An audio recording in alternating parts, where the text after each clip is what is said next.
మోడీ గారి గ్యారంటీ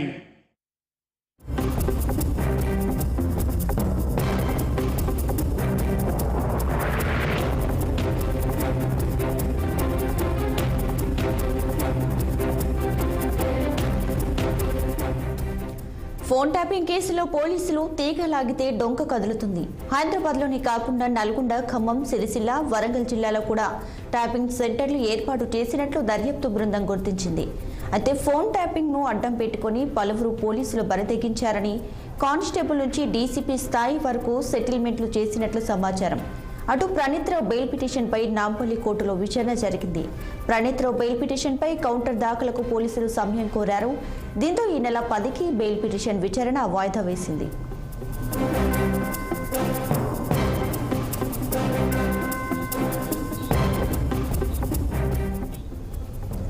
మరోవైపు phone tapping కేసులో తనపై వస్తున్న ఆరోపణల నేపథ్యంలో ఎమ్మెల్సీ నవీన్ కుమార్ స్పందించారు.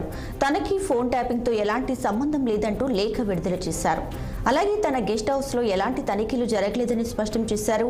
ఇక తనపై కుట్రపూరితంగా దుష్ప్రచారం చేస్తున్నారంటూ వారిపై పోలీసులకు ఫిర్యాదు చేస్తారంటూ వెల్లడించారు. ఇక ఇదే విషయానికి సంబంధించి మరిన్ని డీటెయిల్స్ మా ప్రతినిధి నిర్మల లైవ్ లో అందించడానికి సిద్ధంగా ఉన్నారు. నిర్మల, చెప్పండి, ఫోన్ ట్యాపింగ్ కేసుకు అలాగే ఎమ్మెల్సీ నవీన్ కుమార్ కి ఎలాంటి సంబంధం లేదంటూ ఆయన ఒక లేఖ కూడా విడుదల చేయడం జరిగింది. డీటెయిల్స్ ఏంటి? చేశారేంటి?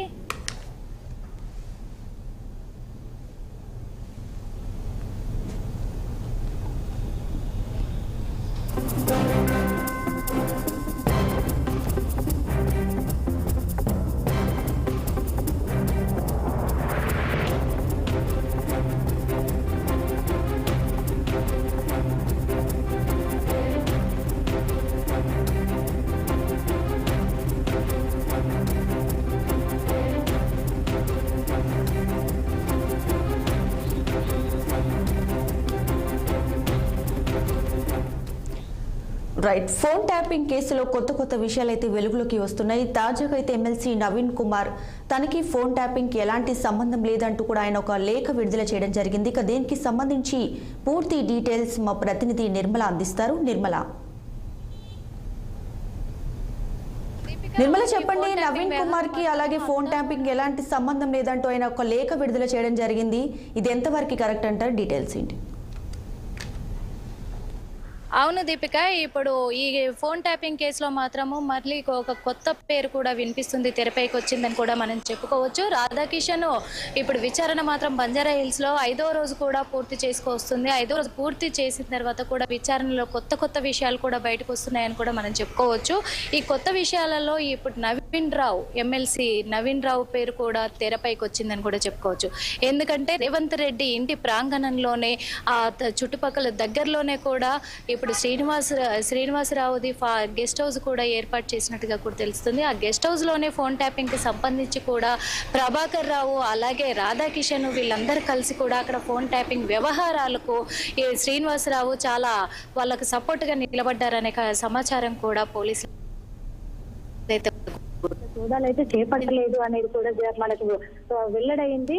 కానీ మరి ఈ ఫోన్ ట్యాపింగ్ వెనకాల ఈ శ్రీనివాసరావుది ఎంతవరకు ఉంది తన హస్తం అనేది కూడా తెలుస్తుంది. నవీన్ రావుది ఎంతవరకు ఉంది తనది పాత్ర అనేది కూడా తెలియాల్సి ఉంది విచారణలో. అదే కాకుండా ఈ రోజు ప్రణీత్ రావుది బెయిల్ పిటిషన్ మాత్రం నాంపల్లి కోర్టు అయితే 10వ తారీఖుకి వాయిదా వేసింది.